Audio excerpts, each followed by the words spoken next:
엄마, 제발 뱃속 아기라도 살려줘. 그 말 한마디였습니다. 빗물에 젖어 덜덜 떨리는 입술로 내뱉은 그 한마디가 제 심장을 갈갈이 찢어 놓았습니다. 퉁퉁 부은 얼굴, 피가 맺힌 입가, 그리고 찢어진 원피스 아래로 드러난 시퍼런 멍들. 내 귀한 딸 금이야, 오기야 키운 내 새끼가 짐승만도 못한 몰골로 현관 앞에 쓰러졌을 때 저는 숨조차 쉴 수 없었습니다. 그저 멍하니 아이를 끌어안고 짐승처럼 울부짖을 뿐이었습니다. 그때는 몰랐습니다. 딸을 살리겠다며 떨리는 손으로 걸었던 그 전화 한 통이 제 남은 인생을, 아니, 우리 가족의 운명을 송두리째 뒤흔들어 놓을 줄은 정말 꿈에도 몰랐습니다. 사연 시작 전에 무료로 할 수 있는 구독과 좋아요를 눌러주시면 제게 큰 힘이 됩니다. 그날 밤은 유난히 비가 거세게 퍼부었습니다. 마치 하늘에 구멍이라도 난 것처럼 지붕을 때리는 빗소리가 너무 요란해 마음이 자꾸만 심란해지던 밤이었습니다. 텔레비전 볼륨을 아무리 높여도 창문을 덜컹거리게 만드는 천둥 소리에 가슴이 철렁 내려앉곤 했지요. 이상하게 잠이 오지 않아 묵주를 손에 쥐고 애써 마음을 다스리고 있었습니다. 그런데 그 빗소리 사이로 희미하게 초인종 소리가 들렸습니다. 처음엔 잘못 들은 줄 알았습니다. 이 늦은 밤에 더구나 이런 폭우 속에 찾아올 사람이 누가 있겠습니까? 하지만 잠시 후 문을 부술 듯 쾅쾅거리는 소리가 이어졌습니다. 가슴이 덜컥했습니다. 도둑인가 싶어 부직갱이 하나를 손에 쥐고 조심스레 현관으로 다가갔습니다. 센서 등이 켜지고 인터폰 화면을 확인한 순간 저는 들고 있던 부직갱이를 떨어뜨리고 말았습니다. 화면 속에 비친 것은 귀신도 도둑도 아니었습니다. 비에 흠뻑 젖어 머리카락이 미역 줄기처럼 얼굴을 뒤덮은 여자. 바로 제 딸 민서였습니다. 민서야. 맨발로 뛰어나가 현관문을 열어젖혔습니다. 확 끼쳐오는 비릿한 쇠 냄새. 그것은 빗물 냄새가 아니었습니다. 피 냄새였습니다. 문이 열리자마자 딸아이는 힘없이 제 품으로 무너져 내렸습니다. 얼음장처럼 차가운 몸, 덜덜 떨리는 어깨. 엄마 나 좀 숨겨줘. 그것이 딸아이가 정신을 잃기 전 남긴 마지막 말이었습니다. 축 늘어진 아이를 받아 안으며 저는 비명을 질렀습니다. 현관 센서 등 불빛 아래 드러난 딸의 모습은 차라리 제 눈이 멀어버렸으면 싶을 만큼 처참했습니다. 임신 8개월 남산만하게 부른 배를 감싸쥔 양손은 흙투성이었고 손톱은 어디를 긁었는지 다 뒤집혀 있었습니다. 무엇보다 제 가슴을 후벼 판 것은 딸아이의 다리였습니다. 얇은 인부복 치마 아래로 드러난 종아리와 허벅지에는 몽둥이 같은 것으로 구타당한 듯 검붉은 피멍이 지도처럼 그려져 있었습니다. 세상에 짐승도 새끼 벤 어미는 건드리지 않는다는데. 민서야, 정신 차려라. 민서야. 아이의 뺨을 두드리려 손을 올렸다가 퉁퉁 부어오른 광대뼈를 보고 차마 손을 대지도 못했습니다. 하얗고 곱던 내 딸 얼굴이 누구에게 얼마나 맞았길래 눈도 제대로 뜨지 못할 만큼 부어올랐단 말입니까? 저는 덜덜 떨리는 손으로 아이의 젖은 머리카락을 넘겨주며 짐승처럼 울었습니다. 어떻게 119를 불렀는지 기억도 나지 않습니다. 구급차 사이렌 소리가 빗소리를 뚫고 들려올 때까지 저는 현관 바닥에 주저앉아 딸아이의 차가운 손을 제 뺨에 비비며 체온을 나누려 발버둥 쳤습니다. 아이의 배 위로 제 손을 얹어 보았습니다. 다행히 아주 미약하게나마 태동이 느껴졌습니다. 아가야, 미안하다. 할미가 늦게 알아서 미안해. 조금만 버텨다오. 제발. 응급실로 향하는 구급차 안에서 저는 딸아이의 손을 놓을 수가 없었습니다. 구급대원이 아이의 혈압을 체크하고 산소호흡기를 채우는 급박한 상황 속에서도 제 눈에는 오직 딸아이의 상처만 보였습니다. 찢어진 입술 사이로 흘러나오는 신음이 마치 칼이 되어 제 가슴을 찌르는 것 같았습니다. 응급실에 도착하자마자 의료진들이 달라붙었습니다. 저는 처치실 밖으로 밀려나 차가운 복도 의자에 덩그러니 남겨졌습니다. 하얀 병원 복도에서 소독약 냄새를 맡고 있자니 갑자기 현실감이 사라지고 머리가 멍해졌습니다. 이게 꿈일까요? 네, 꿈이어야만 합니다. 불과 일주일 전 통화할 때만 해도 입덧이 좀 가라앉았다며 밝게 웃던 아이였습니다. 시아버지가 곧 선거에 나가셔서 집안이 좀 바쁘긴 해도 며느리 몸조리하라고 보약까지 지어주셨다고 자랑하던 목소리가 생생한데 환자분 보호자 되십니까? 의사의 목소리에 저는 화들짝 놀라 자리에서 일어났습니다. 젊은 의사의 표정은 심각하다 못해 싸늘했습니다. 따님 상태가 생각보다 심각합니다. 안아골절 의심소견이 있고 복부 타박상이 심해서 태아 상태도 정밀 검사를 해봐야 합니다. 그리고 의사는 잠시 말을 멈추고 저를 빤히 쳐다보았습니다. 그 눈빛에 담긴 의미를 읽는 순간 저는 심장이 덜컥 내려앉았습니다. 이건 단순 사고가 아닙니다. 방어운이 너무 많아요. 누군가에게 일방적으로 폭행당한 흔적입니다. 경찰에 신고하셔야 할 것 같습니다. 폭행? 그 단어가 제 머릿속을 웅웅거리며 맴돌았습니다. 다리에 힘이 풀려 그 자리에 주저앉고 말았습니다. 누가 감히 누가 내 딸을 사돈 그 집안 사람들이 그랬단 말입니까? 입 밖으로 내뱉는 순간 억누르고 있던 기억들이 주마등처럼 스쳐 지나갔습니다. 3년 전 딸아이가 결혼하겠다고 데려온 남자. 지방 유지 아들이라며 떵떵거리는 시댁. 상견례 자리에서 저를 위아래로 훑어보던 사돈. 김 회장의 눈빛을 저는 기억합니다. 방송국 국장까지 하셨다더니 퇴직하고 나니 뭐 별거 없으시네. 우리 애가 워낙 착해서 그쪽 집안 형편 안 따지고 결혼하겠다니 허락은 합니다만 격이 좀 맞아야 말이지. 그때 그 모욕을 참았던 건 오직 딸아이 때문이었습니다. 딸아이가 그 집 아들을 너무나 사랑했고 무엇보다 가난한 친정 탓에 기죽는 꼴을 보이고 싶지 않았습니다. 그래서 저는 평생 모은 퇴직금을 털어 그들이 요구하는 혼수를 해갔고 결혼 후에는 죽은 듯이 시골에 내려와 살았습니다. 혹여나 내가 나서는 것이 딸아이 앞길에 흠이라도 될까봐 보고 싶은 마음도 꾹꾹 눌러 담으며 살았습니다. 그런데 그 대가가 고작 이것입니까?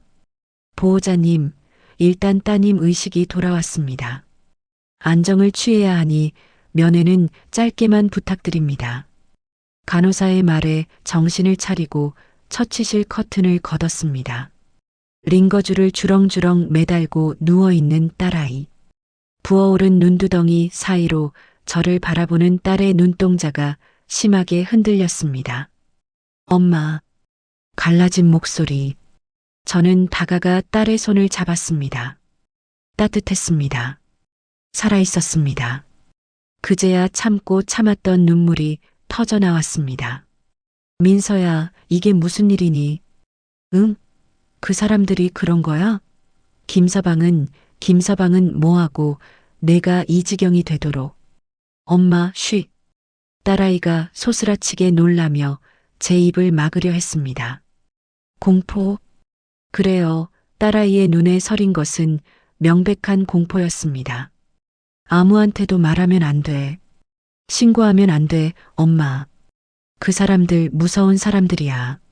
아버님 선거 망치면 나랑 아기 진짜 죽인다고 했어. 오빠도 꼼짝 못해. 뭐라고? 내가 잘못해서 그래. 내가 아들을 못 가져서 내가 말대꾸해서 그러니까 엄마, 제발 조용히 있어. 나 여기 있는 거 알면 그 사람들 또 올 거야. 무서워, 엄마.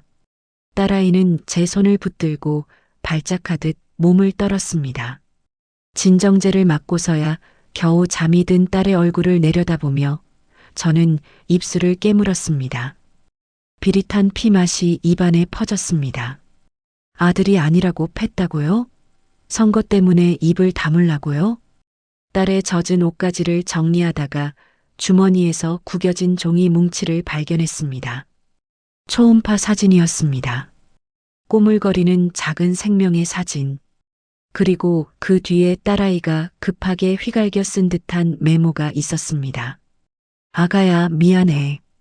엄마가 지켜줄게. 꼭 살아서 나갈게. 이 메모를 쓰며 딸아이는 얼마나 무서웠을까요? 그 으리으리한 저택 안에서 누구 하나 도와주는 이 없이 배를 감싸 안고 웅크리고 있었을 내 새끼를 생각하니 가슴속 깊은 곳에서 뜨거운 무언가가 치밀어 올랐습니다. 그것은 슬픔이 아니었습니다. 눈물도 아니었습니다. 그것은 내 평생 한 번도 느껴보지 못한 서늘하고도 날카로운 살이었습니다. 창밖에는 여전히 비가 내리고 있었습니다. 병실 창문에 부딪히는 빗방울 소리가 마치 딸아이의 울음소리 같았습니다. 저는 주머니 속에서 옛날 휴대전화를 꺼냈습니다. 스마트폰으로 바꾸기 전 현직에 있을 때 쓰던 낡은 폴더폰. 그 안에는 제가 평생을 바쳐 쌓아온 인맥과 묻어두었던 힘이 잠들어 있었습니다. 전원이 켜지는 짧은 진동 소리가 마치 전쟁을 알리는 북소리처럼 제 손바닥을 때렸습니다.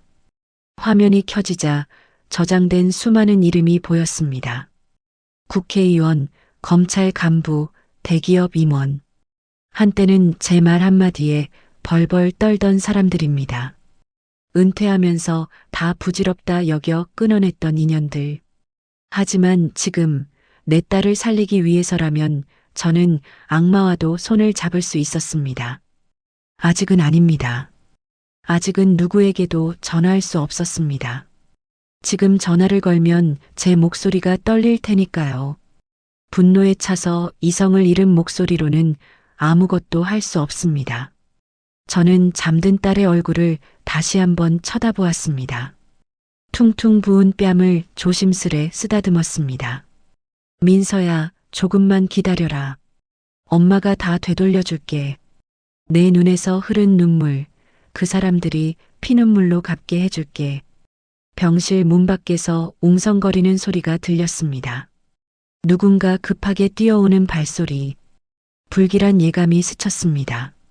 저는 본능적으로 휴대전화를 다시 주머니 깊숙이 찔러 넣었습니다. 그리고 눈물을 닦아냈습니다. 이제부터 저는 슬퍼하는 친정엄마가 아닙니다. 병실 문이 벌컥 열렸습니다. 익숙한 얼굴, 아니 역겨운 얼굴이 그곳에 서 있었습니다. 사돈댁 선거 사무장 박 실장이었습니다. 뻔뻔하게도 과일 바구니를 든 채 비릿한 웃음을 흘리며 들어오는 그를 보며 저는 생각했습니다. 이 전화기 하나로 당신들의 세상이 어떻게 무너지는지 똑똑히 보여주겠노라고. 하지만 지금은 그저 힘없고 놀란 시골 할머니가 되어야 했습니다. 그래야 당신들이 방심할 테니까요. 제 남은 인생을 건 연극이 바로 지금 시작되려 하고 있었습니다. 아이고, 사돈어른, 이거 참 모양 빠지게 이게 무슨 꼴이랍니까? 병실 문을 열고 들어오며 박 실장이 내뱉은 첫마디였습니다. 뻔뻔하기 짝이 없는 그 목소리에 섞인 비릿한 웃음기. 그것은 걱정이 아니었습니다. 명백한 조롱이자 기선제압이었습니다. 그의 뒤로 덩치 큰 남자 둘이 뚜벅뚜벅 따라 들어왔습니다. 검은 정장의 짧은 머리. 말이 좋아 선거 캠프 수행원이지 눈빛만 봐도 알 수 있었습니다. 그들은 사람을 겁주는데 이골이 난 부류였습니다. 좁은 6인실 병실 안이 순식간에 그들의 시커먼 그림자로 가득 찼습니다. 다른 침상의 환자들이 겁에 질려 커튼을 황급히 치는 소리가 들렸습니다. 저는 링거줄을 붙잡고 바들바들 떨고 있는 딸아이의 어깨를 감싸 안으며 짐짓 놀란 척 뒷걸음질 쳤습니다. 누구세요? 여기가 어디라고 함부로. 어허, 사돈어른. 저 박 실장입니다. 벌써 잊으셨습니까? 지난번 김 회장님 출판 기념회 때 뵙지 않았습니까? 박 실장은 껌을 씹듯 짝짝 소리를 내며 제 앞으로 다가왔습니다. 그가 들고 있던 과일 바구니를 침대 협탁 위에 쿵 소리가 나게 내려놓았습니다. 탐스러운 사과와 배가 담긴 바구니였지만 제 눈에는 마치 시한폭탄처럼 보였습니다. 아니, 며느리가 몸이 좀 안 좋아서 친정에 요양 왔다고 해서 걱정이 돼서 와봤더니 이거 병원에 입원까지 하시고. 김 회장님이 아시면 얼마나 놀라시겠습니까? 그는 누워있는 민서를 곁눈질로 훑어보았습니다. 퉁퉁 부은 민서의 얼굴을 보고도 눈 하나 깜짝하지 않았습니다. 오히려 쯧쯧, 독하게도 맞았네라고 말하는 듯한 무심한 표정. 그 뻔뻔함에 피가 거꾸로 솟구쳤지만 저는 허벅지를 꼬집으며 입꼬리를 떨었습니다. 지금 저자는 나를 간보고 있습니다. 이 늙은 여자가 얼마나 독한지 아니면 얼마나 만만한지. 여기서 내 감정을 드러내면 안 된다. 참아야 한다. 이정희, 넌 지금 전직 보도국장이 아니야. 그저 겁 많고 힘없는 시골 할머니일 뿐이야. 저 우리 민서가 계단에서 굴렀다고. 저는 일부러 말끝을 흐리며 시선을 피했습니다. 박 실장의 눈이 번뜩였습니다. 아, 계단에서 구르셨다? 그렇죠. 임산부가 몸이 무거우니 발을 헛디딜 수 있죠. 아이고, 조심하셨어야지. 그는 만족스러운 듯 고개를 끄덕이며 의자를 끌어다 제 앞에 털썩 앉았습니다. 다리를 꼬고 앉아 거만하게 저를 올려다보는 그 모습이 마치 취조실의 형사 같았습니다. 아니, 취조를 당하는 범죄자를 다루는 듯한 태도였습니다. 사돈어른, 지금 밖이 어떤 상황인지 아시죠? 다음 주가 선거입니다. 김 회장님, 이번에 무조건 되셔야 하는 거 아시잖습니까? 우리 지역 발전 위해서 또 우리 사돈댁 민서 양을 위해서도 말이죠. 그는 품 안에서 두툼한 봉투 하나를 꺼냈습니다. 노란 서류 봉투였습니다. 탁자 위에 그것을 툭 던지자 묵직한 소리가 났습니다. 이게 뭡니까? 위로금입니다. 민서 양 병원비 하시고 몸보신도 좀 하시고 그리고 그 안에 종이 한 장 들어있는데 거기에 도장만 하나 찍어주시면 됩니다. 도장? 합의서였습니다. 보나 마나 민영사상 책임을 묻지 않는다. 언론에 제보하지 않는다 따위의 독소 조항들이 깨알같이 적혀 있을 게 뻔했습니다. 그 글에도 애가 이 지경이 됐는데 사돈어른은 코빼기도 안 보이시고 제가 우물쭈물하며 말대꾸를 하자 박 실장의 표정이 순식간에 싸늘하게 굳었습니다. 그는 상체를 앞으로 숙이며 제 얼굴 가까이 들이밀었습니다. 담배 쩐내가 훅 끼쳐왔습니다. 이봐요 할머니. 상황 파악이 잘 안 되시나 본데. 그는 더 이상 사돈어른이라 부르지 않았습니다. 본색을 드러낸 것입니다. 지금 김 회장님 심기가 아주 불편하십니다. 며느리가 집안 망신시키고 도망친 것도 모자라 여기서 헛소리라도 하고 다니면 어떻게 되는지 알아요? 선거 망치면요. 그 화풀이 다 누가 감당할 것 같습니까? 그는 턱짓으로 침대에 누운 민서를 가리켰습니다. 뱃속에 있는 애 무사히 빛 보고 싶으면 조용히 계시는 게 좋을 겁니다. 아시겠어요? 괜히 긁어부스럼 만들지 마시고 주는 돈 받고 입 다무세요. 그게 딸 살리는 길입니다. 협박.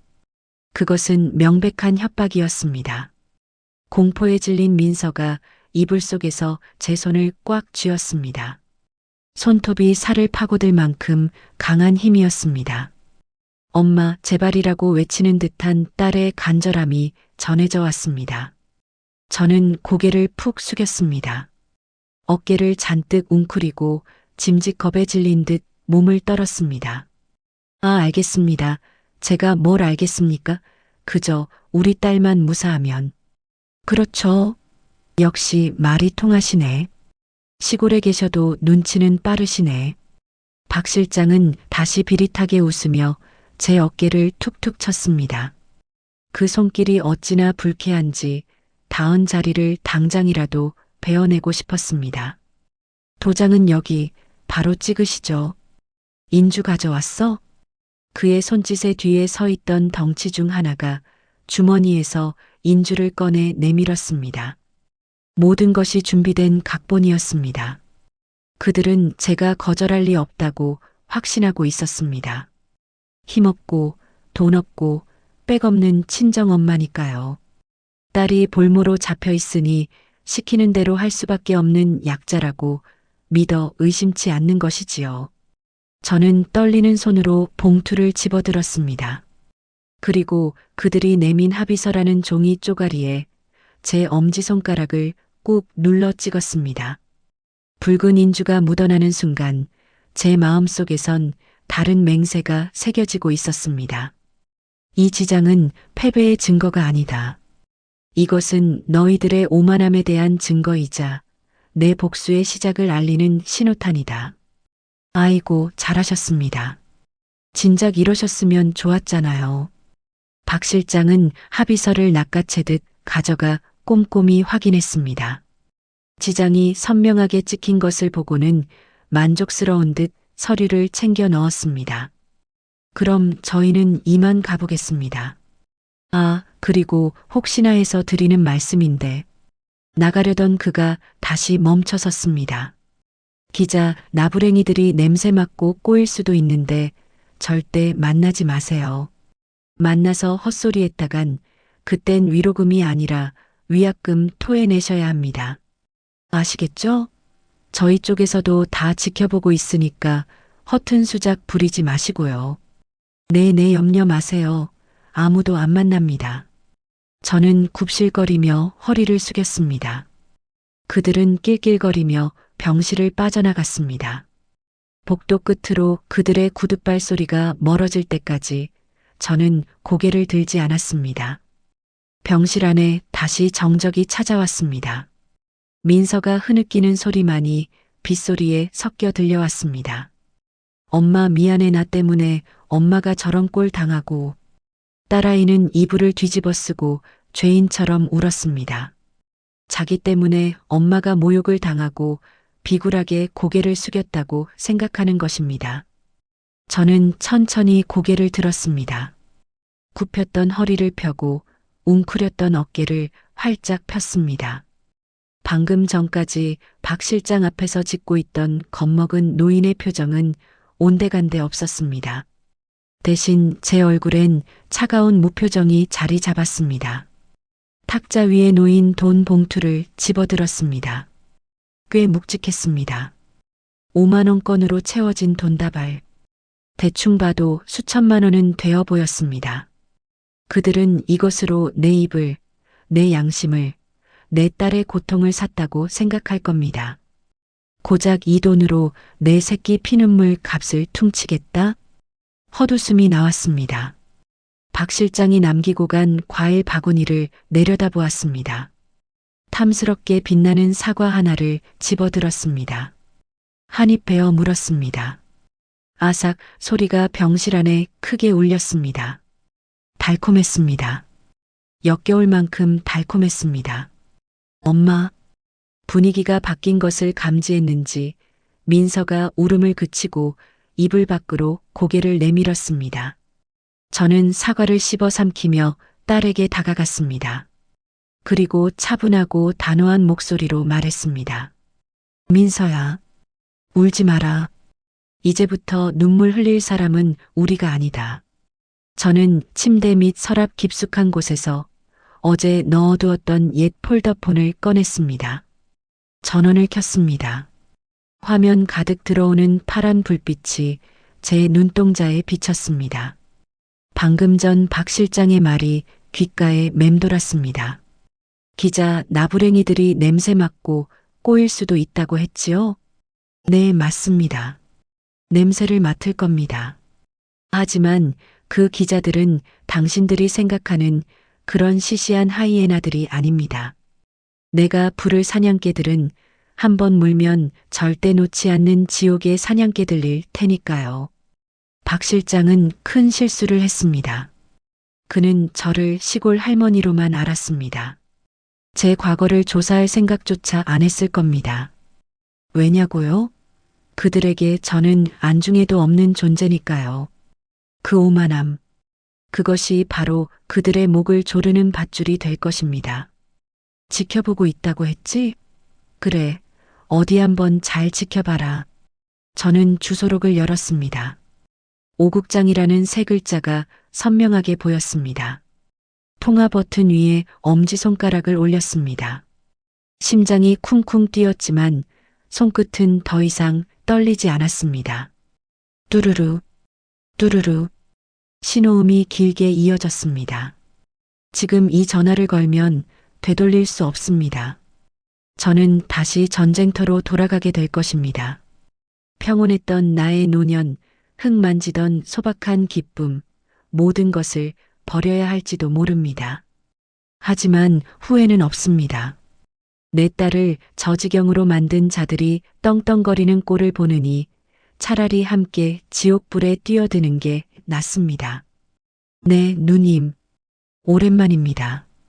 수화기 너머로 들려오는 굵직한 중저음의 목소리. 오광수 보도국장. 나의 옛 부하이자 현직 언론계의 거물. 저는 깊게 심호흡을 했습니다. 그리고 나직하지만 뼈가 시리도록 차가운 목소리로 입을 열었습니다.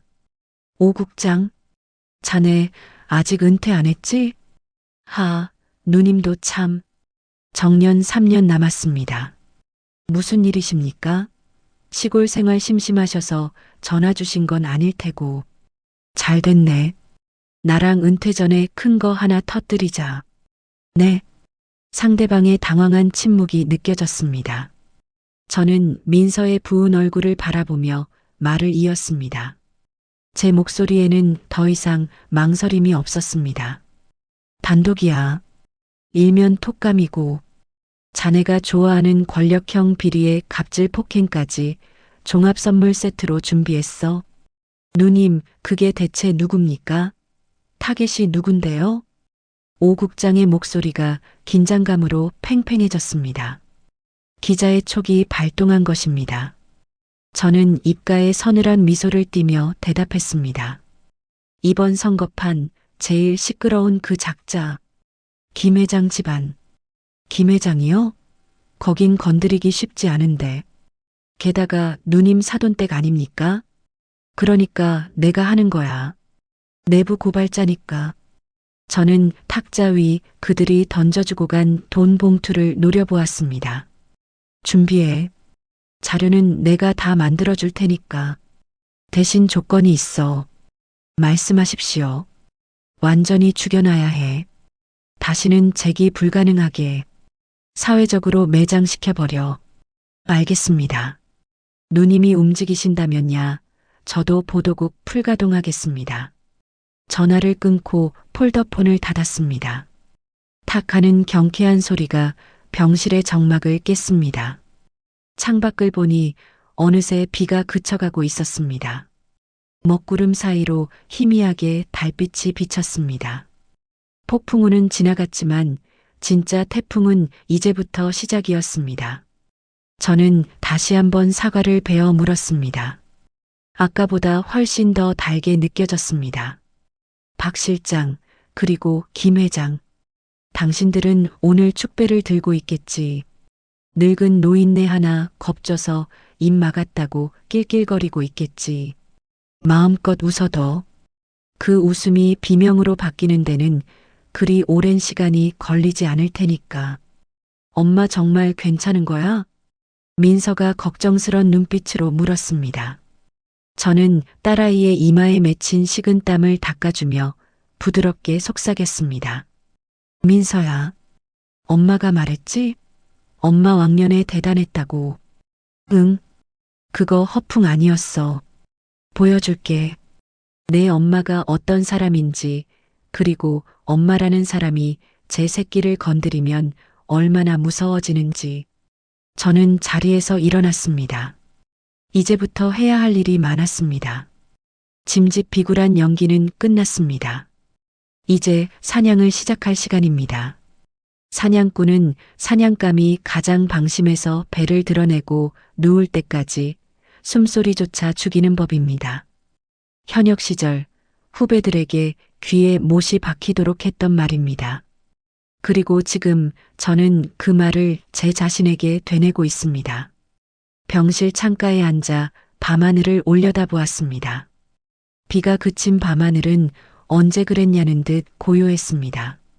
하지만 저 검은 하늘 너머 어딘가에서 제 사냥감들은 승리의 축배를 들고 있을 겁니다. 박 실장이 다녀간 직후 저는 간병인에게 잠시 딸을 부탁하고 병원을 빠져나왔습니다. 택시를 타고 캄캄한 시골길을 달려 집에 도착했습니다. 며칠 비워뒀다고 그새 마당엔 정막이 감돌더군요. 하지만 오늘 저는 쉬러 온 것이 아닙니다. 전쟁터에 나가기 전 갑옷을 챙기러 온 장수의 심정으로 집에 들어섰습니다. 안방이 아닌 뒷마당에 있는 낡은 헛간으로 향했습니다. 평소엔 농기구나 잡동사니를 넣어두는 곳이지만 그 구석진 곳에 저만의 판도라의 상자가 숨겨져 있습니다. 녹슨 자물쇠를 열고 헛간 문을 열자 쾌쾌한 곰팡이 냄새와 먼지 냄새가 훅 끼쳐왔습니다. 희미한 백열등 하나를 켜고 구석에 놓인 낡은 오동나무 괴짝 앞으로 다가갔습니다. 먼지를 털어내고 뚜껑을 열었습니다. 그 안에는 홈이나 낫 대신 제 30년 기자 생활의 역사가 고스란히 잠들어 있었습니다. 손때 묻은 카메라, 구형 녹음기, 그리고 수십 권의 낡은 가죽 수첩들. 저는 그중 가장 두꺼운 검은색 수첩 하나를 집어들었습니다. 가죽 표지는 닳고 닳아 반들거렸지만 그 안에 담긴 제 필체는 여전히 힘이 넘쳤습니다. 1998년 5호건설 비자금 사건, 2002년 국회의원 공천 비리. 페이지를 넘길 때마다 그때의 치열했던 현장이 밤을 새워 기사를 작성하던 담배 연기 자욱한 보도국 풍경이 생생하게 되살아났습니다. 그때 저는 마녀라고 불렸습니다. 한번 물면 절대 놓지 않는다고 해서 권력자들이 가장 두려워하는 기자였지요. 은퇴하면서 다신 열어보지 않으려 했습니다. 딸아이 시집 보내면서 이제 도끼는 빼고 순한 할머니로 살겠다고 다짐하며 봉인했던 물건들입니다. 하지만 김 회장, 당신이 이 봉인을 풀게 만들었습니다. 내 딸의 피로 이 자물쇠를 연 것입니다. 저는 낡은 만년필을 꺼내 수첩의 빈 페이지를 펼쳤습니다. 그리고 꾹꾹 눌러 새로운 제목을 적어 내려갔습니다. 2025년 김철석 시의원 후보 낙마 프로젝트. 잉크가 종이에 번지는 것을 보며 저는 묘한 전율을 느꼈습니다. 늙고 지친 심장이 다시 쿵쿵거리며 뛰기 시작했습니다. 이것은 단순한 복수가 아닙니다. 이것은 취재입니다. 그 시각 김 회장의 저택 풍경은 안 봐도 눈에 훤했습니다. 아마도 그는 최고급 양주를 따르고 있겠지요. 박 실장에게 보고를 받았을 겁니다. 회장님, 그 늙은이 겁 좀 줬더니 오줌을 지릴 뻔하더군요. 돈 봉투 쥐어주니 넙죽받고 합의서에 지장까지 찍었습니다. 그래, 총구석 노인네가 별 수 있어? 돈이면 다 되는 거지. 그들은 낄낄거리며 제 딸의 고통을 안주 삼아 씹어대고 있을 겁니다. 며느리가 맞아서 나갔는데도 아들이 아니라는 이유로, 자신의 체면을 구겼다는 이유로 눈 하나 깜짝 안 하는 인간들. 그 오만함이 바로 그들의 가장 큰 약점임을 그들은 꿈에도 모르고 있을 겁니다. 저는 휴대전화를 꺼내 스피커폰으로 돌려놓고 괴짝 위에 올려두었습니다. 새벽 2시. 오 국장에게 다시 전화를 걸기엔 늦은 시간이지만 저는 압니다. 그는 깨어 있을 겁니다. 진짜 기자는 사건이 터지면 잠들지 못하니까요. 신호음이 딱 2번 울리고 바로 연결되었습니다. 자료는 준비되셨습니까, 누님? 오광수 국장. 그의 목소리는 낮고 침착했지만 그 안에 숨길 수 없는 흥분이 묻어 있었습니다. 그도 냄새를 맡은 겁니다. 이것이 단순한 사건이 아니라는 것을. 지금부터 내가 부르는 것들 받아 적게. 저는 수첩에 미리 정리해둔 메모를 보며 지시를 내리기 시작했습니다. 첫째, 내 딸 최민서의 진단서. 산부인과 정형외과, 정신건강의학과까지 싹 다 끊을 거야. 내일 아침 일찍 팩스로 보내주지. 전치 8주 이상은 기본으로 나올 거네. 확실한 물증이네요. 근데 그것만으로는 부족합니다. 김 회장 쪽에서 며느리가 혼자 넘어졌다고 우기면 그만입니다. 가정사는 경찰도 잘 안 끼어들려고 하니까요. 알아. 그래서 2번째가 중요해. 증인. 증인이라니요? 그 집에 누가 있습니까? 김 회장 내서 5년 넘게 일하다가 지난달에 갑자기 해고된 가사 도우미 아주머니가 있어. 내가 딸아이 반찬 챙겨 보낼 때 몇 번 통화했었지. 아주머니가 그러더군. 김 회장 손찌검이 이번이 처음이 아니라고. 식탁에서 밥 먹다가 국이 짜다고 며느리한테 국그릇을 던진 적도 있다고 했어. 그 아주머니 증언해 줄까요? 해코지당할까봐 무서워할 텐데. 설득해야지. 그게 기자가 할 일 아닌가? 그 아주머니 퇴직금도 제대로 못 받고 쫓겨났어. 억하심정이 있을 거야. 내가 내일 만나러 갈 거네. 저는 만년필 끝으로 수첩을 톡톡 두드렸습니다. 그리고 3번째. 이게 결정타야. CCTV. CCTV요? 집안에요? 그게 확보가 됩니까? 김 회장이 의심이 많아. 집안 곳곳에 CCTV를 달아놨지. 도우미들이 물건 훔쳐갈까봐 감시용으로 달아둔 건데 그게 제 발등을 찍을 줄은 몰랐을 거야. 딸아이 말로는 거실 한가운데 카메라가 있다더군. 폭행이 일어난 곳도 거실이고 그걸 어떻게 빼내죠? 영장 없이는 불가능합니다. 그래서 자네가 필요해. 영장은 경찰이 신청하는 거지만 여론이 들끓으면 경찰도 움직일 수밖에 없어. 우리가 먼저 판을 깔아야 해. 단독 보도가 나가고 사람들이 분노하면 경찰은 압수수색 영장을 들고 그 집 대문을 부수고 들어갈 수밖에 없을 걸세. 한우님, 소름 돋습니다. 현역 때보다 더 날카로우신데요? 시나리오가 완벽합니다. 오 국장의 감탄 섞인 웃음소리가 들려왔습니다. 하지만 저는 웃지 않았습니다. 아직은 아닙니다. 오 국장, 명심해. 절대로 티내면 안 돼. 취재 차량 미리 보내지 마. 내가 신호 줄 때까지 쥐 죽은 듯이 있어야 해. 왜 그러십니까?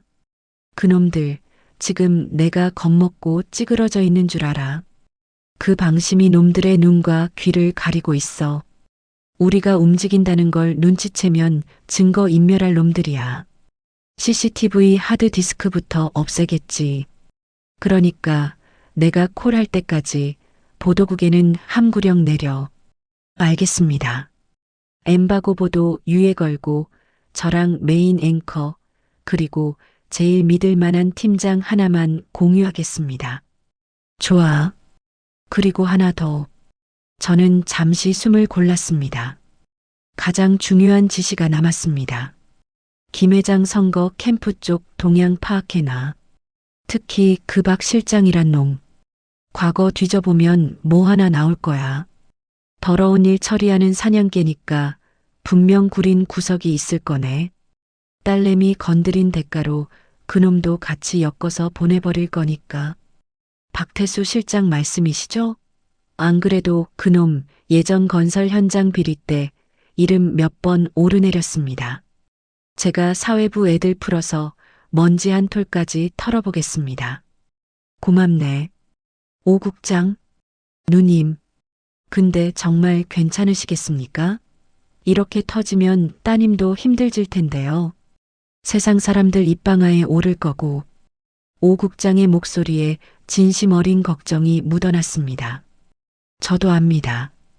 이 일이 터지면 제 딸은 맞고 산 재벌가 며느리라는 딱지를 달고 살아야 할지도 모릅니다. 하지만 오 국장, 내 딸이 그러더군. 죽을 것 같아서 도망 나왔다고. 뱃속 아기라도 살리고 싶어서 맨발로 뛰쳐나왔다고. 제 목소리가 가늘게 떨렸습니다. 그냥 덮고 살면 내 딸은 평생 그 지옥에서 숨죽여 살아야 해. 맞으면서도 네 하고 살아야 한다고. 난 내 딸 그렇게 못 키워. 세상이 욕하든 말든 일단 그 지옥 불구덩이부터 박살 내놓고 내 딸 끄집어낼 거야. 어미로서 그리고 기자로서 내 마지막 사명이야. 알겠습니다.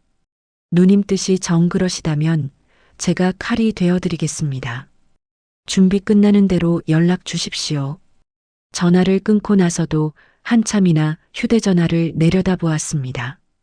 화면이 꺼지고 검은 액정에 비친 제 얼굴이 보였습니다. 쭈글쭈글한 주름, 하얗게 센 머리. 영락없는 시골 할머니의 모습입니다. 하지만 눈빛만은 살아있었습니다. 30년 전 비리 정치인을 쫓던 그 청년 기자의 눈빛이 늙은 육체 안에서 시퍼렇게 타오르고 있었습니다. 김철석 회장, 당신은 사람을 잘못 건드렸어. 당신이 무시했던 그 못 배운 사돈이 당신 목에 칼을 겨누는 저승사자가 될 줄은 몰랐겠지. 저는 수첩을 챙겨 자리에서 일어났습니다. 헛간 문을 닫고 다시 자물쇠를 채웠습니다. 밤 공기가 찼습니다. 하지만 춥지 않았습니다. 오히려 뜨거웠습니다. 이제 날이 밝으면 저는 움직일 것입니다. 가사 도우미를 만나고 병원을 돌고 증거를 모을 것입니다. 마치 거미가 줄을 치듯 아주 조용하고 은밀하게. 그들이 제 덫에 걸려들 때까지 저는 다시 택시를 부르기 위해 큰 길로 나갔습니다. 멀리서 동이 터오고 있었습니다. 어둠이 가장 짙은 시간은 해가 뜨기 직전이라고 했던가요? 김 회장, 당신의 화려한 아침은 이제 끝났습니다. 이제 당신에게는 영원히 끝나지 않을 긴 밤이 찾아올 것입니다. 아직 나 안 죽었어. 이놈들아. 입가에 옅은 미소가 번졌습니다. 폭풍 전야의 고요함이란 바로 이런 것을 두고 하는 말일 겁니다. 박 실장이 다녀간 지 사흘이 지났습니다. 그동안 제 전화기는 잠잠했습니다. 병실을 감시하듯 기웃거리던 검은 양복들도 보이지 않았습니다. 아마도 제가 그들이 던져준 합의서에 고분고분 지장을 찍은 덕분이겠지요. 그들은 저를 완전히 제압했다고 믿고 승리에 도취해 자신들의 축제를 즐기고 있을 터였습니다. 텔레비전 뉴스에서는 연일 김 회장의 유세 현장이 보도되었습니다. 기호 1번 김철석, 지역 경제를 살릴 참일꾼. 화면 속 김 회장은 시장통을 누비며 상인들의 손을 잡고 아이를 안아 올리며 인자한 미소를 짓고 있었습니다. 그 가식적인 웃음을 볼 때마다 속에서 구역질이 치밀어 올랐지만 저는 묵묵히 채널을 돌리지 않았습니다. 저 웃음이 얼마나 추악한 가면인지 똑똑히 기억해 두기 위해서였습니다. 웃어더라. 마음껏 웃어더.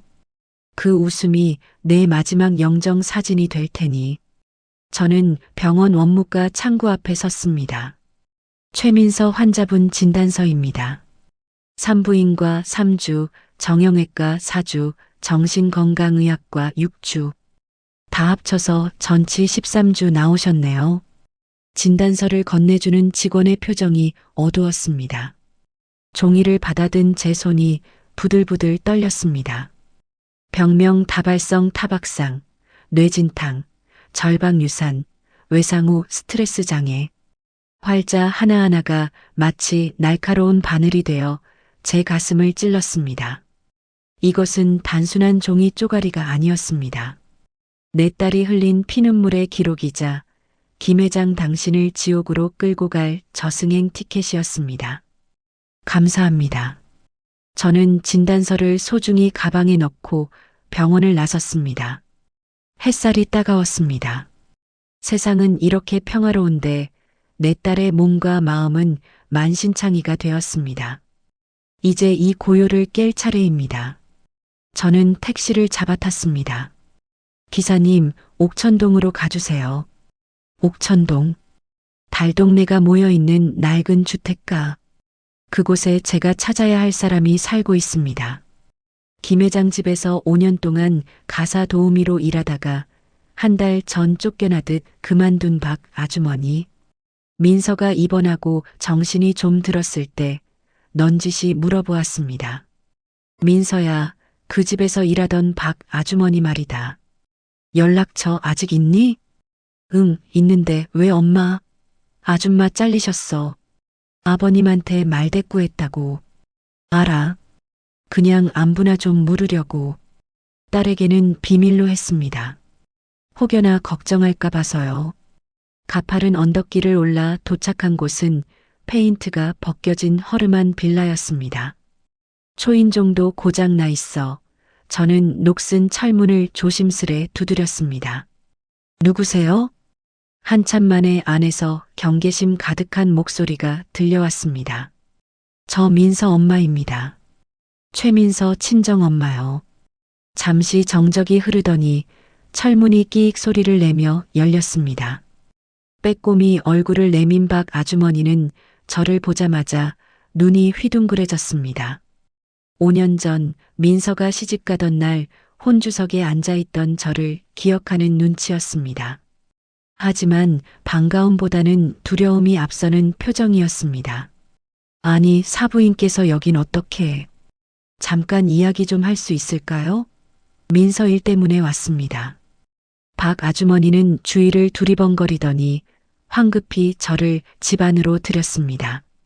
좁은 거실엔 약봉지와 파스 냄새가 진동했습니다. 누추해서 앉으실 데도 없는데 그녀는 방석을 내주며 안절부절 못했습니다. 저는 그녀의 손을 잡았습니다. 거칠고 투박한 손, 평생 남의 집 일을 하며 살아온 고단함이 배어있는 손이었습니다. 아주머니, 민서 소식 들으셨죠? 제 말에 박 아주머니의 눈빛이 흔들렸습니다. 내 동네 소문으로 들었어요. 만상몸으로 친정으로 도망갔다고. 아이고, 그 착한 새댁이 오죽했으면. 그녀는 말끝을 흐리며 혀를 찼습니다. 민서, 지금 병원에 있습니다. 뱃속 아기는 겨우 살렸지만 몸이 말이 아닙니다. 김 회장이 골프채를 휘둘렀답니다. 세상에, 골프채를요? 짐승만도 못한 인간. 박 아주머니가 저도 모르게 소리쳤다가 황급히 입을 막았습니다. 그녀의 눈에 분노와 두려움이 교차했습니다. 아주머니, 저 그 인간 법정에 세울 겁니다. 콩밥 먹일 겁니다. 그러려면 아주머니 도움이 필요합니다. 저는 가방에서 녹음기를 꺼내 탁자 위에 올려놓았습니다. 박 아주머니가 기겁하며 뒤로 물러났습니다. 아이고, 저는 못해요. 저 그 집 나올 때 각서까지 썼어요. 집안일 밖에서 발설하면 고소한다고. 저 같은 사람이 무슨 힘이 있어요. 안 돼요. 절대 못해요. 예상했던 반응이었습니다. 김 회장은 치밀한 인간입니다. 해고하면서 입막음까지 철저히 해뒀겠지요. 아주머니, 저는 무릎을 꿇었습니다. 자존심 강한 이정희가 생면부지의 남 앞에서 무릎을 꿇었습니다. 사부인, 왜 이러세요? 일어나세요.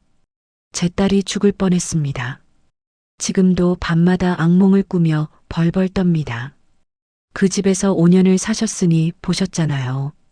민서가 어떻게 살았는지, 그 인간들이 며느리를 어떻게 취급했는지 누구보다 잘 아시잖아요.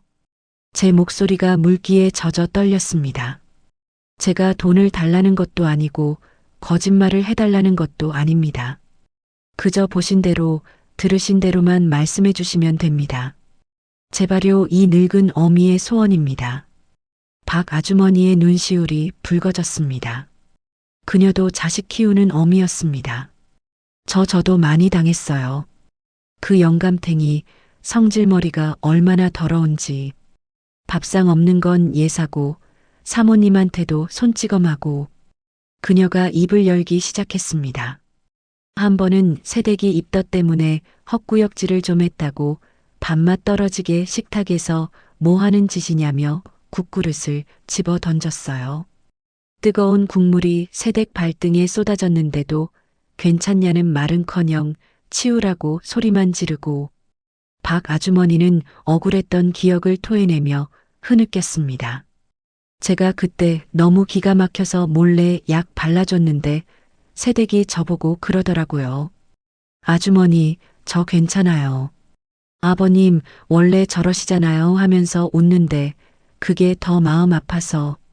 그때 혹시 다른 폭행이나 폭언도 있었나요? 저는 조심스레 녹음기 버튼을 눌렀습니다. 빨간 불이 들어왔습니다. 많았죠.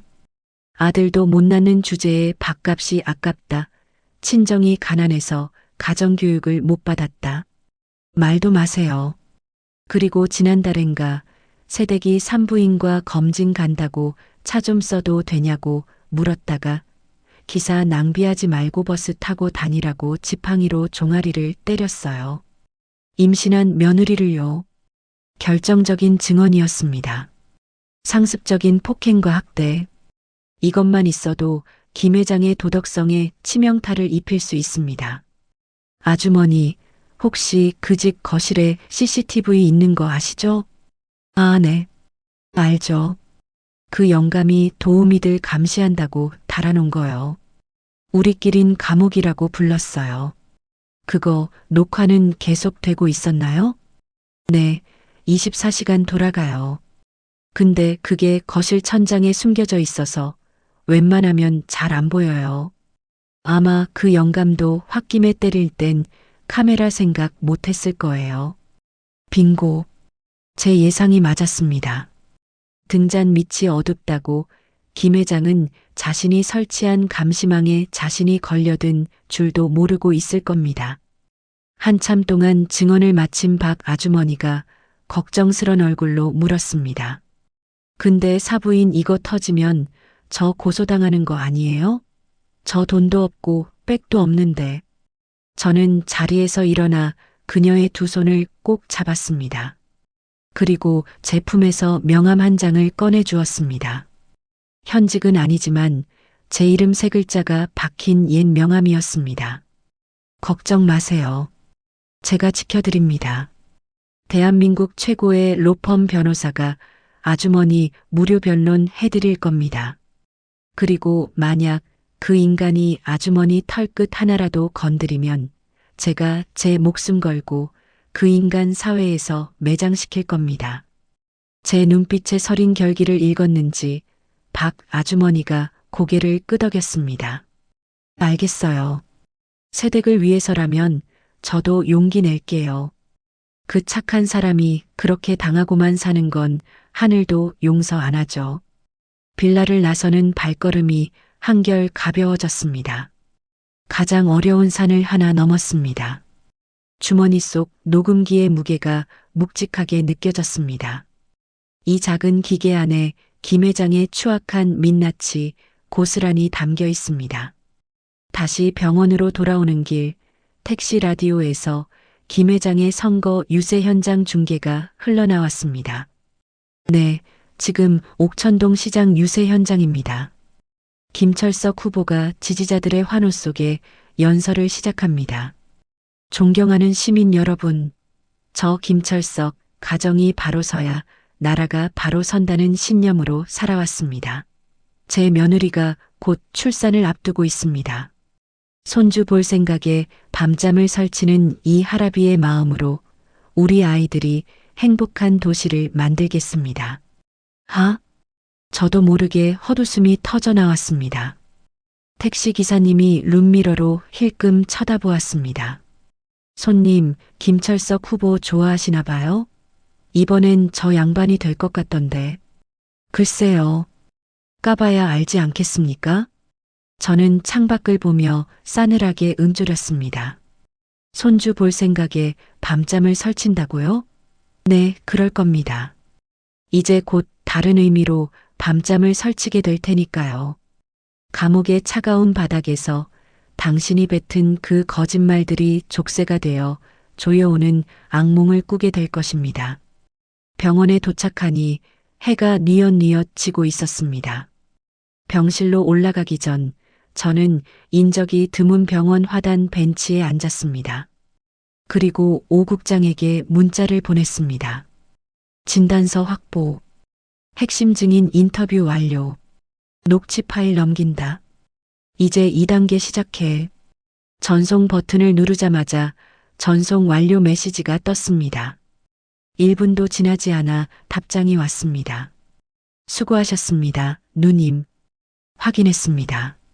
내일 새벽 보도국 비밀회의에 소집하겠습니다. 그리고 CCTV 확보 작전, 내일 바로 들어가시죠.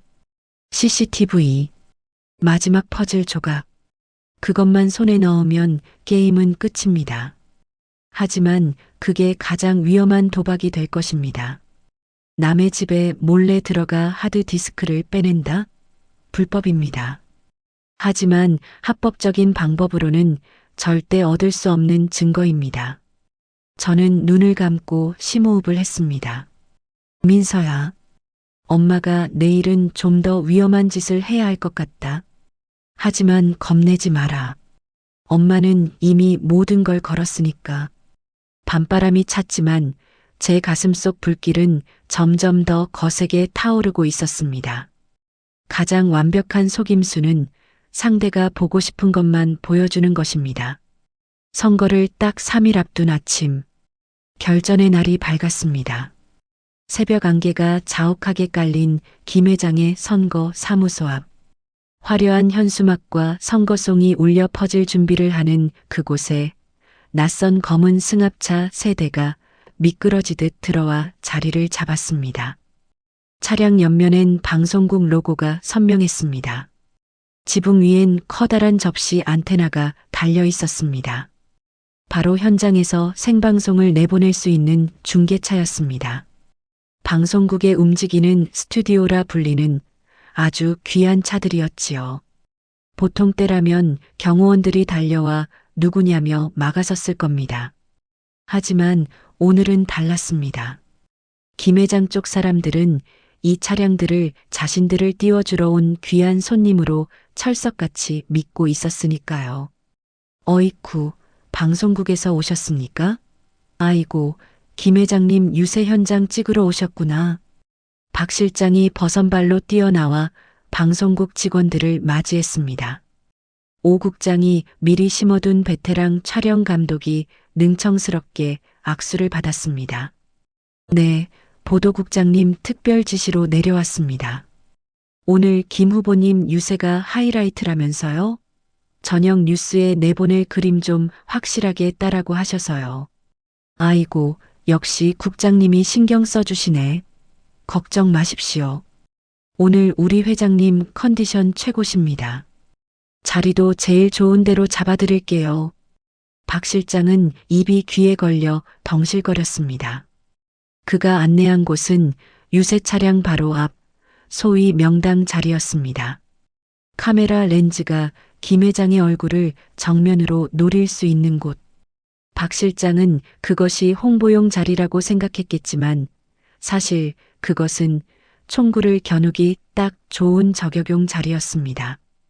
저는 그 모습을 병실 텔레비전을 통해 지켜보고 있었습니다. 오 국장이 보내준 현장 연결 화면이었습니다. 화면 속에서 굽실거리는 박 실장의 모습을 보며 저는 싸늘하게 웃었습니다. 그래, 많이 웃어더라. 그 카메라가 너희들의 추악한 민낯을 전 국민에게 생중계할 테니. 그 시각 또 다른 작전이 진행되고 있었습니다. 김 회장이 유세를 위해 집을 비운 사이 그의 으리으리한 저택 앞에는 인터넷 수리 기사로 위장한 방송국 직원이 도착해 있었습니다. 이것이 바로 제가 오 국장에게 부탁한 마지막 한 방이었습니다. 영장 없이 남의 집에 들어가 CCTV를 빼내는 건 불법입니다. 하지만 수리를 핑계로 합법적으로 들어간다면 얘기가 달라집니다. 박 아주머니를 통해 알아낸 정보에 따르면 김 회장 집 인터넷은 툭하면 끊기곤 했습니다. 저는 오 국장을 통해 해당 통신사에 긴급 고장 신고를 넣도록 손을 썼습니다. 물론 출동한 기사는 진짜 기사가 아닌 기계 잘 다루는 방송국 직원이었습니다. 딩동 누구세요? 인터폰 너머로 집을 지키던 김 회장의 아내 목소리가 들렸습니다. 인터넷 기사입니다. 이쪽 지역 신호 점검 나왔는데 댁내 신호가 자꾸 끊겨서요. 잠깐만 확인하겠습니다. 아, 그래요? 안 그래도 어제부터 와이파이가 자꾸 끊기던데. 들어오세요. 철문이 열렸습니다. 성공입니다. 저는 스마트폰 화면을 통해 직원 몸에 달린 소형 카메라 영상을 실시간으로 확인하고 있었습니다. 심장이 터질 듯 뛰었습니다. 거실로 들어선 직원은 능숙하게 공유기를 만지는 척하더니 재빨리 천장에 달린 화재 감지기 모양의 CCTV 카메라를 찾아냈습니다. 그리고 그 선을 따라 연결된 서재 쪽으로 이동했습니다. 사모님, 공유기 메인 단자가 서재 쪽에 있는 것 같은데 잠깐 들어가 봐도 될까요? 네, 그러세요. 전 부엌에 있을 테니 다 되면 말해요. 사모님은 의심 없이 주방으로 사라졌습니다. 직원은 서재로 들어가 문을 살짝 닫았습니다. 그리고 책상 밑에 숨겨진 CCTV 녹화 기계를 찾아냈습니다. 시간이 없었습니다. 유세가 끝나고 김 회장이 돌아오거나 사모님이 들어오면 끝장입니다. 빨리 제발 빨리. 저는 병상에 누워 화면을 노려보며 저도 모르게 중얼거렸습니다. 직원이 선을 연결하고 영상을 복사하기 시작했습니다. 화면 속 막대기가 야속할 만큼 천천히 움직였습니다. 절반 조금 더 거의 다 됐는데 그때였습니다. 아저씨, 물 좀 드시면서 하세요. 사모님의 목소리가 문 밖에서 들려왔습니다. 발소리가 가까워졌습니다. 직원은 흠칫 놀라며 몸을 움츠렸습니다. 아직 조금 남았습니다. 잠시만요. 지금 선 연결 중이라 전기가 통할 수 있어서요. 들어오시면 안 됩니다. 직원의 재치 있는 외침에 발소리가 멈췄습니다. 아, 그래요? 그럼 문 앞에 둘게요. 다행히 문은 열리지 않았습니다. 다 됐다. 복사 완료. 직원은 재빨리 선을 뽑고 공유기를 만지는 척 연기했습니다. 그리고 태연하게 문을 열고 나갔습니다. 다 됐습니다, 사모님. 이제 인터넷 빵빵하게 잘 터질 겁니다. 어머, 고마워요. 수고하셨어요. 그가 대문을 나서 골목길로 사라지는 순간 저는 참았던 숨을 몰아쉬었습니다. 등줄기에 식은땀이 흥건했습니다. 됐다, 드디어 잡았다. 이제 모든 퍼즐이 맞춰졌습니다. 민서의 진단서, 박 아주머니의 증언, 그리고 폭행 현장이 담긴 CCTV 영상까지. 김 회장, 당신을 올가맬 그물은 이제 완벽하게 완성되었습니다. 오후 2시, 오 국장에게서 전화가 왔습니다. 누님 영상 확인했습니다. 이건 생각보다 더 심한데요? 방송 나가면 파장이 엄청날 겁니다. 국민들 뒤집어질 거예요. 오 국장의 목소리가 분노로 떨리고 있었습니다. 잘 됐군. 더 확실하게 뒤집어 놔야지. 편집은? 지금 편집실 직원들 다 붙어서 작업 중입니다. 민서 양 얼굴은 안 보이게 가리되 김 회장 얼굴과 때리는 장면은 최대한 선명하게 살릴 겁니다. 그리고 목소리 그게 결정적입니다. 재수없게 딸이라니 밥값도 못한다는 소리가 아주 깨끗하게 녹음됐어요. 좋아. 방송은 언제야? 내일 뉴스 예고편부터 터뜨릴 겁니다. 그리고 모레 선거 전날 구시 뉴스 첫 번째 순서로 내보냅니다. 김 회장 쪽 반응 보면서 서서히 목을 조여가죠. 완벽하네. 수고했어. 전화를 끊고 창밖을 보았습니다. 병원 앞 사거리에 설치된 대형 전광판에서 김 회장의 유세 장면이 나오고 있었습니다. 그는 마이크를 잡고 열변을 토하고 있었습니다. 저 김철석 깨끗합니다. 정직합니다. 오직 시민 여러분만 바라보겠습니다. 사람들이 환호했습니다. 박수 소리가 병실까지 들리는 듯 했습니다. 하지만 저 환호는 오늘이 마지막일 겁니다. 내일이면 저 박수 소리는 야유와 욕설로 바뀔 테니까요. 저녁이 되자 병실로 민서가 깨어났습니다. 조금은 얼굴색이 돌아온 딸이 저를 보고 힘없이 웃었습니다. 엄마 아까부터 무슨 생각해? 표정이 무서워. 저는 딸의 손을 잡고 부드럽게 쓰다듬었습니다. 아니야. 그냥 재미있는 드라마가 생각나서. 드라마? 응. 아주 통쾌한 복수극이지. 나쁜 놈이 아주 철저하게 망하는 이야기야. 재밌겠다. 결말은 어떻게 되는데? 해피엔딩이지. 주인공은 행복해지고 악당은 벌을 받고. 저는 딸의 눈을 바라보며 약속하듯 말했습니다. 민서야, 이제 곧 퇴원하면 우리 여행이나 갈까? 바다 보러 가자. 여행? 갑자기? 돈도 없잖아. 걱정 마. 엄마가 로또라도 된 모양이야. 아주 큰 행운이 올 것 같거든. 딸은 영문을 모르겠다는 표정이었지만 저는 더 이상 설명하지 않았습니다. 이제 곧 알게 될 테니까요. 엄마가 만든 이 거대한 연극의 결말을. 밤이 깊었습니다. 저는 다시 뉴스를 켰습니다. 내일 아침이면 저 뉴스 화면 밑에 붉은색 글씨가 뜰 것입니다. 단독 유력 시의원 후보 K씨, 임신 며느리 무차별 폭행 의혹 CCTV 입수.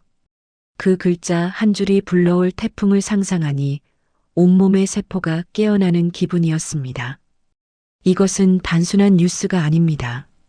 한 어머니의 절규이자 짓밟힌 모든 며느리들의 대신 갚아주는 복수전입니다. 저는 조용히 휴대전화 화면 속 오늘 확보한 CCTV 사진을 어루만졌습니다. 골프채를 휘두르는 김 회장의 악기 같은 얼굴. 그 사진 속의 당신을 향해 저는 마지막 경고장을 날렸습니다. 김철석, 오늘 밤 실컷 즐겨둬. 내일 아침 눈을 뜨면 내가 서 있는 곳은 천국이 아니라 지옥일 테니까. 아침 공기는 유난히 차가웠습니다. 창문으로 들어오는 햇살은 따뜻했지만 가슴 안쪽은 이상하리만치 서늘했습니다. 오늘 첫 불꽃이 튀는 날이기 때문이었습니다. 민서는 아직 자고 있었습니다.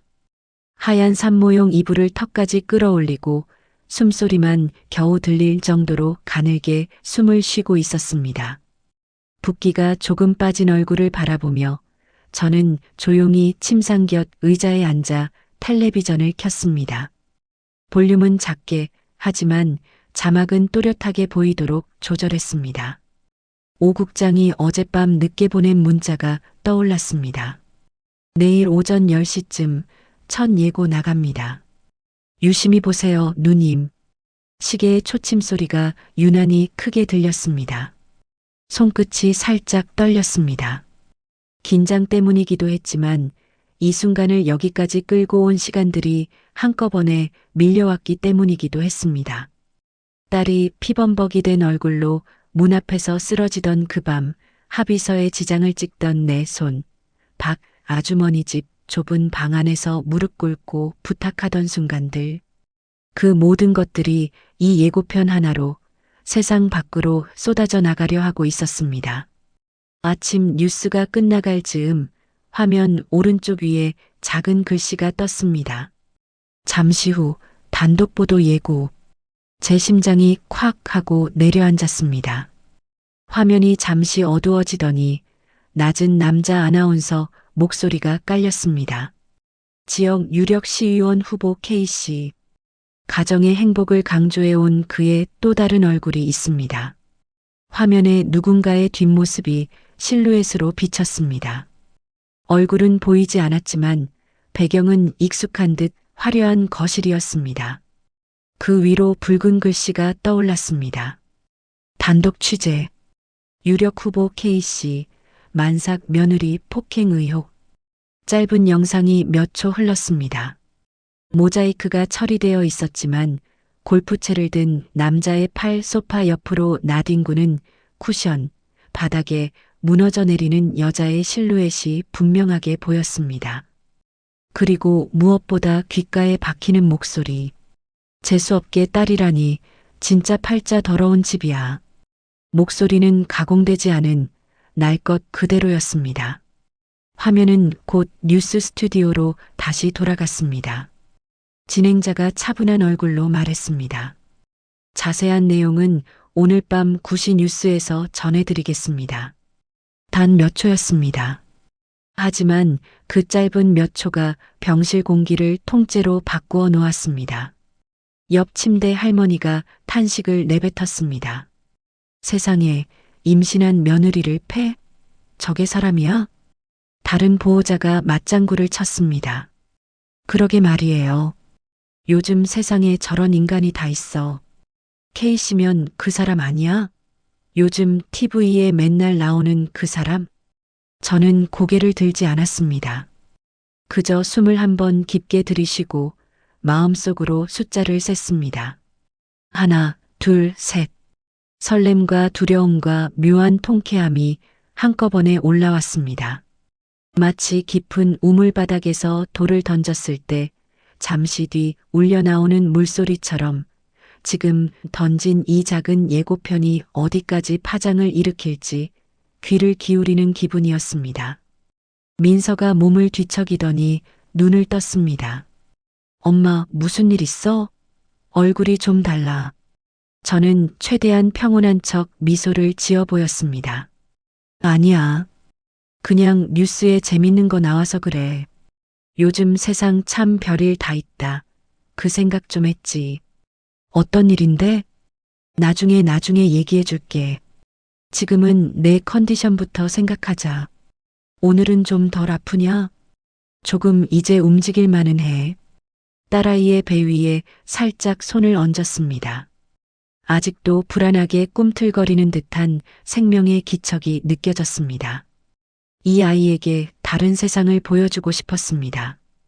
힘 있는 자가 약자를 뭉개도 아무 일 없던 그런 세상 말고 누군가 끝까지 싸우는 세상을 말입니다.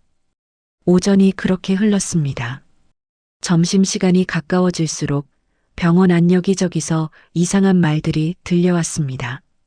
뉴스 봤어? 그 후보 말이야. 며느리 때렸다더라. 설마 그냥 선거 앞두고 흑색 선전 아니야? 근데 CCTV까지 있다잖아. 그건 좀 다르지. 사람들의 수군거림이 복도 공기를 타고 병실 문틈으로 스며들어왔습니다.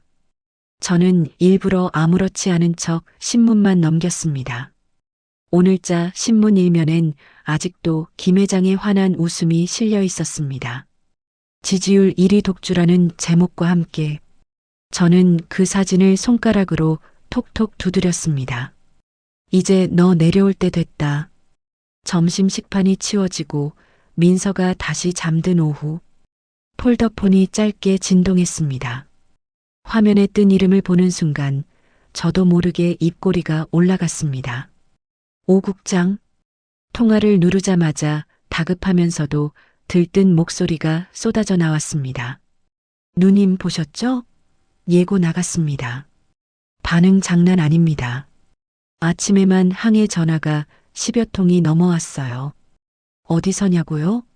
전부 김 회장 캠프 쪽입니다. 저는 낮게 웃음을 흘렸습니다. 그쪽 반응이 어땠는지 좀 들어보게. 처음에는요, 자꾸 다른 사람 얘기라고 우기더랍니다. K씨가 한두 명이냐, 우리 아니냐, 이러다가 CCTV 화면에서 거실 구조가 비치니까 그제야 말이 바뀌었다네요. 지금은 변호사 동원해서 방송 막아보겠다고 난리입니다. 법조팀에 내용 증명 보내겠다고, 보도 못 나가게 가처분 신청 내겠다고. 그 목소리 뒤로 보도국의 분주한 소리가 어렴풋이 들렸습니다. 전화벨 소리, 서류 넘기는 소리, 누군가 팩트 체크 다시 하자며 외치는 소리. 오랜만에 듣는 전쟁터의 소리였습니다. 그래, 잘하고 있네. 우리 쪽 준비는? 법무팀 다 검토 끝났습니다. 피해자 동의서도 받았고, 진단서, 녹취, CCTV까지. 공익성 충분히 인정됩니다. 누님, 이건 누가 봐도 막을 수 있는 수준이 아닙니다. 내일 본방은 그대로 갑니다. 저는 잠시 눈을 감았다 떴습니다. 안구가 살짝 뜨거워졌지만 눈물은 흘리지 않았습니다. 그래. 그럼 오늘은 예고로만 살살 간 좀 보게. 놈들이 어떻게 발버둥 치는지 보자고. 통화를 끊고 난 뒤였습니다. 모르는 번호가 떴습니다. 숫자의 배열만 봐도 느낌이 왔습니다. 선거 캠프 쪽 아니면 그 위쪽. 저는 잠시 숨을 고르고 최대한 평소와 같은 목소리로 받았습니다. 여보세요. 사돈나요. 김철석이요. 잠시 정적이 흘렀습니다. 그의 목소리는 이전에 상견례 자리에서 들었던 억지로 깎아 만든 듯한 점잖은 톤이었습니다. 하지만 그 밑바닥에는 분노와 초조함이 문지르고 있는 소리가 묻어 있었습니다. 예, 사돈어른. 무슨 일이십니까?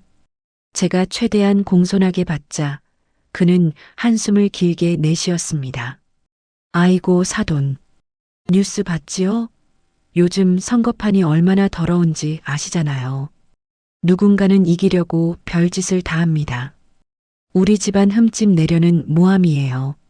사돈도 괜히 휘말리지 마시고 가만히 계셔야. 그는 여전히 자신이 억울한 피해자인 것처럼 말을 이었습니다. 마치 어디서 날아온 흑색 선전에 자신도 당황하고 있다. 그런 톤이었습니다. 사돈. 사람 말이란 게 말이지요. 누구 입에서 어떻게 나가느냐에 따라 천사가 되기도 하고 악마가 되기도 하는 겁니다. 민서도 감정이 격해져서 과장되게 말했을 수 있고 그 말이 끝나기도 전에 제 손이 폴더폰을 더 꽉 쥐었습니다. 손등 핏줄이 붉어져 나오는 게 느껴졌습니다. 하지만 목소리는 아직 낮고 부드러웠습니다. 사돈어른. 왜 그러시오? 혹시 그날 거실에 카메라 달아둔 거 기억 안 나십니까? 순간 전화 너머에서 공기가 멎는 느낌이 전해졌습니다. 아주 짧은 하지만 분명한 침묵. 그 침묵 속에서 그의 머릿속이 빠르게 돌아가고 있음을 느낄 수 있었습니다. 카메라라니 무슨 소리요? 우리 집엔 그런 거. 사돈어른 괜찮습니다. 이제 와서 부인하실 필요 없어요. 예고편은 맛보기일 뿐입니다. 진짜 요리는 아직 상도 안 올렸으니까요. 제가 한 단어 또박또박 내뱉을수록 그의 숨소리가 거칠어졌습니다. 사돈, 우리끼리 솔직히 말합시다. 내가 사돈한테 뭐 큰 잘못한 것도 없는데 이건 너무하지 않소? 사돈이 기자 출신인 건 알았지만 이렇게까지 할 줄은. 지금이라도 방송국 쪽에 전화해서 취소시키면 나도 사돈 딸 문제 좋게 좋게 정리해 줄 수 있어. 이혼 말고 위로금 더 얹어서. 그러니까 돈으로 퉁치자는 소리였습니다. 딸의 피멍과 태아의 목숨값을 선거에 지장 안 가는 선에서 적당히 맞춰주겠다는 얘기였습니다. 한쪽 입으로는 가정의 행복을 외치면서 다른 한쪽 입으로는 자신의 체면값을 계산하고 있었습니다. 사돈어른, 저는 그의 말을 잘랐습니다. 내가요, 젊었을 때 어떤 인간들 상대했는지 아십니까? 장관, 국회의원, 재벌 회장 사람 구실 못하는 인간들 많이 봤습니다. 그 사람들 공통점이 뭔지 아세요? 무슨 소리 하려는 거요? 자기 발로 무덤 파놓고도 끝까지 자기가 어디 서 있는지 모른다는 거예요. 지금 사돈이 딱 그래요. 전화기 저편에서 그가 숨을 들이키는 소리가 들렸습니다. 이제 회유는 끝나고 본색이 나올 차례였습니다. 좋아요, 사돈. 딸 가진 어미 마음 내가 모르는 거 아닙니다. 나도 자식 키웠으니까. 그런데 지금 이 판이 어떤 판인지 생각을 좀 해보시오. 이게 그냥 집안 싸움이요? 아니잖소. 선거 앞두고 이 난리를 치면 나만 다치는 게 아니야. 이 동네, 이 지역 다 흔들리는 거요. 그러니까 서로 좋게 넘어가자는 겁니다. 안 그러면요? 제 목소리는 얼음장처럼 차가웠습니다. 그는 잠시 머뭇거리다 결국 속에 품었던 칼끝을 꺼냈습니다. 안 그러면 사돈도 편하게 못 살 거요. 누가 그러더군. 사돈도 약점 많다고. 옛날에 했던 취재들 건드리면 피 보는 사람 많다면서. 괜히 오래 산 인생 말년에 피곤하게 만들지 말고 여기서 손 떼시오. 마지막으로 하는 말이요. 협박이었습니다. 아주 서툴고 구식이고 자기중심적인 협박. 저는 잠시 고개를 떨궜다가 조용히 웃음을 흘렸습니다. 사돈어른, 저는 일부러 최대한 정중한 호칭을 붙였습니다. 내가요, 이 폴더폰 다시 켜기 전에 제일 먼저 한 생각이 뭔지 아십니까? 아, 이제 남은 인생 조용히 사는 건 다 틀렸구나. 그 각오 벌써 했어요. 그러니까 겁줄 생각하지 마세요. 그는 말이 막힌 듯 아무 대답도 하지 못했습니다. 저는 마지막 말을 천천히 또박또박 박아 넣었습니다. 그리고 하나만 알아두세요. 오늘 예고는 인사일 뿐이에요. 진짜 시작은 아직도 안 했습니다. 수화기 너머에서 무언가 부서지는 소리가 미세하게 들렸습니다. 아마 책상 위에 있던 무엇인가를 집어던졌겠지요. 그의 거친 욕설이 멀리서 어렴풋이 들렸다가 통화가 끊겼습니다. 저는 한참 동안 폴더폰을 내려다보았습니다. 방금까지 뜨끈뜨끈하던 기계가 이젠 차갑게 식어 있었습니다. 민서가 잠결에 몸을 뒤척이더니 희미하게 중얼거렸습니다. 엄마 왜 이렇게 시끄러워? 무슨 일 있어? 아니야, 아무 일도 아니다. 그냥 바람이 좀 불어서 그래. 저는 창문을 바라보았습니다. 바깥 하늘은 맑았습니다. 하지만 눈에 보이지 않는 어디선가 거센 바람이 불기 시작한 것이 느껴졌습니다. 그 바람은 곧 김 회장 선거 캠프 간판을 날려버리고 그 집 대문에 붙은 번듯한 이름표를 뜯어낼 것입니다. 침대 곁 의자에 다시 앉아 폴더폰을 천천히 접었습니다. 작은 딸깍 소리가 나면서 마음속에서도 무언가 하나가 또렷이 닫히는 느낌이 들었습니다. 이제 물러설 길은 없습니다. 예고는 나갔습니다. 판은 깔렸습니다. 이제 저들이 어디까지 무너지는지 어떻게 바닥을 치는지 두 눈으로 끝까지 지켜볼 일만 남았습니다. 그리고 그 끝자락에서 딸에게 말할 것입니다. 맞지? 엄마가 왜 이 싸움을 시작했는지. 심판의 시간은 예고 없이 찾아오지 않습니다. 수많은 신호를 무시한 자들에게 내려지는 필연적인 결말일 뿐입니다. 병원 복도 시계가 저녁 8시 55분을 가리키고 있었습니다. 평소라면 드라마를 보느라 시끌벅적했을 휴게실이 오늘은 쥐 죽은 듯 조용했습니다. 환자복을 입은 사람들, 링거대를 짚고 선 보호자들이 모두 텔레비전 앞에 모여 숨을 죽이고 있었습니다. 저와 민서도 그 틈바구니에 앉아 있었습니다. 엄마 나 무서워. 민서가 제 손을 꼭 잡으며 속삭였습니다. 아직 덜 아문 입술이 파르르 떨리고 있었습니다. 세상 사람들에게 자신의 치부를 드러내는 일, 피해자임에도 불구하고 숨고 싶은 그 마음을 왜 모르겠습니까? 하지만 저는 딸의 손등을 단단히 덮어주며 눈을 맞췄습니다. 민서야, 고개 숙이지 마. 부끄러운 건 내가 아니야. 죄를 지은 사람이 고개를 숙여야지. 오늘 우리는 그걸 확인하러 온 거야.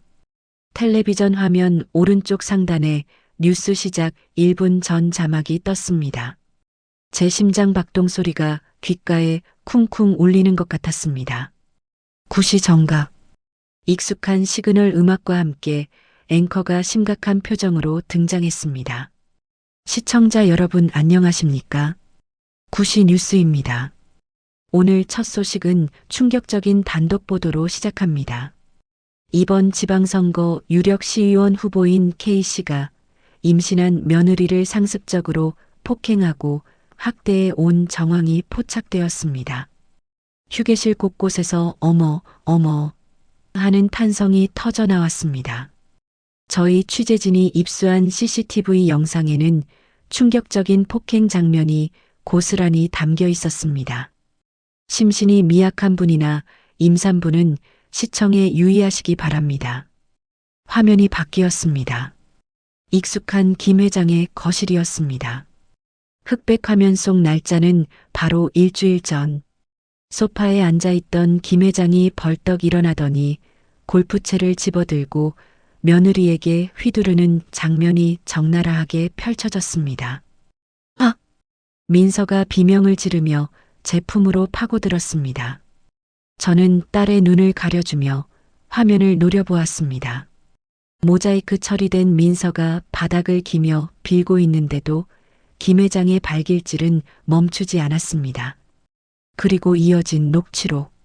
노이즈가 제거된 선명한 목소리가 스피커를 찍고 나왔습니다. 재수없게 딸이라니. 내 선거 망칠 일 있어? 어디서 굴러먹던 뼈다귀가 들어와서 감히 내 앞길을 막아. 밥값도 못하는 게. 아버님 잘못했어요. 아기아기만은. 시끄러워. 내 친정이 가난해서 못 배워 처먹은 걸 어디서 티를 내. 병원 휴게실은 순식간에 아수라장이 되었습니다. 저런 천하의 죽일 놈. 저게 사람이냐? 짐승이지. 어머, 저 사람 어제 시장에서 악수하던 그 후보잖아. 세상에 소름 끼쳐. 분노. 그것은 순식간에 들불처럼 번져나갔습니다. 사람들은 삿대질을 하며 김 회장을 욕했고 어떤 할아버지는 분을 참지 못해 들고 있던 지팡이로 바닥을 내리쳤습니다. 저는 그 광경을 보며 가슴 한구석이 뻥 뚫리는 듯한 전율을 느꼈습니다. 이것이 바로 여론의 힘이었습니다. 돈으로도 권력으로도 막을 수 없는 평범한 사람들의 상식적인 분노. 뉴스는 계속되었습니다. 박 아주머니의 인터뷰가 이어졌습니다. 음성 변조된 목소리였지만 떨리는 톤에서 진실함이 묻어났습니다. 그 집은 지옥이었어요. 며느리가 임신했는데 밥상머리에서 국그릇을 던지고 입덧한다고 밥 굶기고 사람이 할 짓이 아니었어요. 마지막으로 앵커가 멘트를 마무리했습니다. 현재 K 후보 측은 연락을 받지 않고 있습니다. 경찰은 해당 영상을 확보하고 즉각 수사에 착수하겠다고 밝혔습니다. 이상 사회부 오광수 기자였습니다. 화면 하단에 오광수라는 이름 석자가 뜨는 순간 저는 속으로 깊은 감사의 인사를 보냈습니다. 고맙네, 오 국장. 정말 제대로 터뜨려줬어. 그 시각 김 회장의 선거 사무소 풍경은 안 봐도 비디오였습니다. 나중에 오 국장을 통해 전해 들은 바로는 그야말로 지옥도가 펼쳐졌다고 했습니다. 뉴스가 나가자마자 사무소 전화통엔 불이 났습니다. 지지자들의 항해 전화, 욕설 전화, 그리고 후원금 환불 요청까지. 빗발치는 벨소리에 직원들은 수화기를 내려놓지도 못하고 멘붕에 빠졌습니다. 회장님, 어떡합니까? 지지율 조사가 10분 만에 반토막 났습니다. SNS 실시간 검색어 1위부터 10위까지 전부 회장님 이름입니다. 당 지도부에서 연락 왔습니다. 후보 사퇴 안 하면 제명하겠답니다.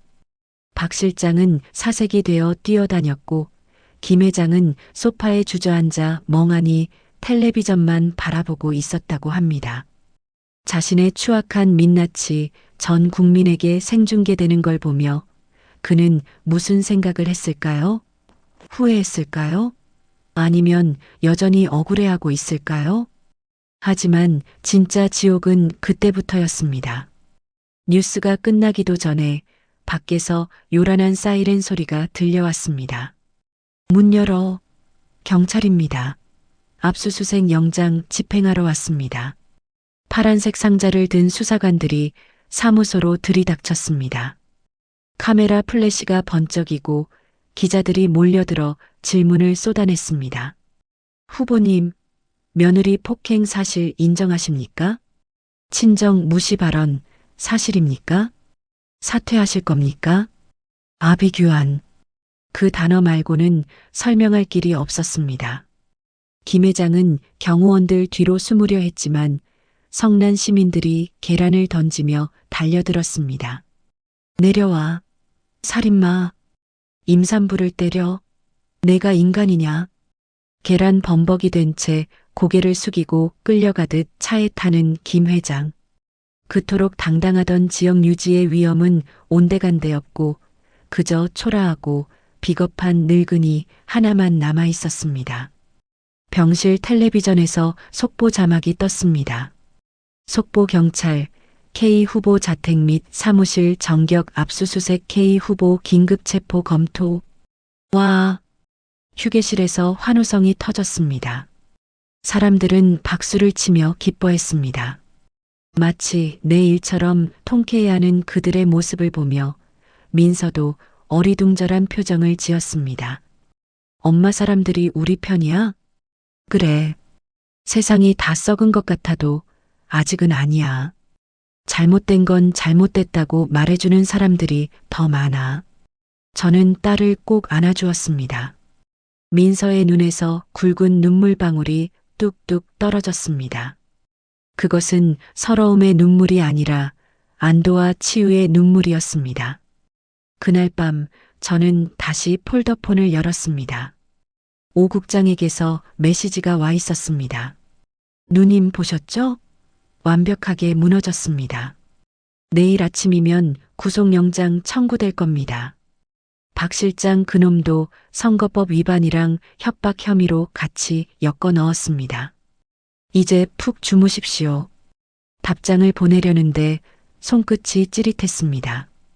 그동안 꾹꾹 눌러왔던 긴장이 풀리면서 온몸에 힘이 빠져나가는 것 같았습니다.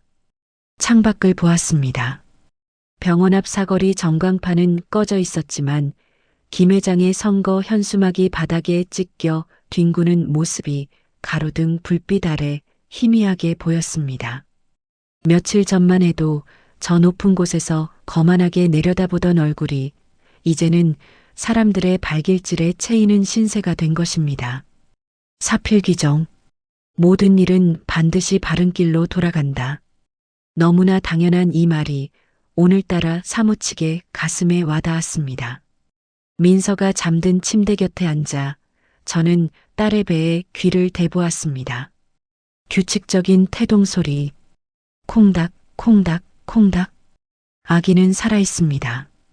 건강하게, 힘차게 심장을 뛰게 하고 있었습니다. 아가야, 들리니? 저 밖에서 나는 소리가. 저게 바로 정의가 이기는 소리란다. 저는 딸의 이마에 입을 맞추며 속삭였습니다. 이제 다 끝났어. 무서운 꿈은 깼다. 내일 해가 뜨면 우리는 진짜 집으로 가는 거야. 하지만 마음 한구석에는 묘한 씁쓸함도 남았습니다. 한 집안을 무너뜨렸다는 죄책감? 아닙니다. 그런 건 없습니다. 다만 누군가를 미워하고 증오하는 데 썼던 내 에너지가, 그리고 딸아이가 겪어야 했던 그 끔찍한 고통이 안타까워서였습니다. 처음부터 서로 존중하고 아껴주었다면 이런 파국은 없었을 텐데, 왜 힘 있는 자들은 꼭 잃고 나서야 깨닫는 걸까요? 자신이 쥔 것이 모래알처럼 쓰러지기 쉬운 것임을. 저는 폴더폰의 전원을 껐습니다. 이제 이 전화기가 다시 켜질 일은 없을 것입니다. 내일부턴 전직 국장 이정희가 아니라 곧 태어날 손주를 기다리는 할머니 이정희로 돌아갈 시간입니다. 멀리서 경찰차 사이렌 소리가 들려왔지만 더 이상 위협적으로 느껴지지 않았습니다.